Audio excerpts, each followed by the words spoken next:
In this quick guide, I'll show you how to drag icons into your Miro board to make your ideas more visual and engaging.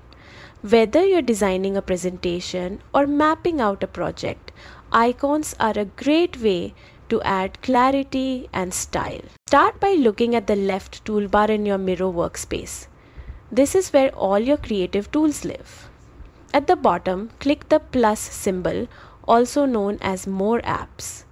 This opens up Miro's library of extra tools and integrations.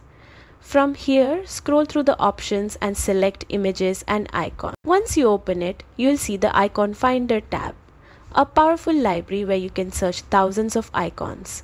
Use the search bar to type in any keyword related to your project or browse through themed icon packs for a consistent look. Now, to add an icon to your board, you can do it in two simple ways.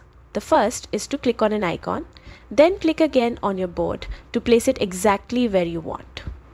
The second and most popular method is to drag and drop. Just click and hold your chosen icon, drag it onto the board and release it. And that's it. Your icon will instantly appear on your canvas, ready for you to resize, recolor or move around. It's a quick and creative way to give your mural board a professional touch. Try experimenting with different icons to bring your ideas to life. And don't forget to like and subscribe for more Miro tips and guides.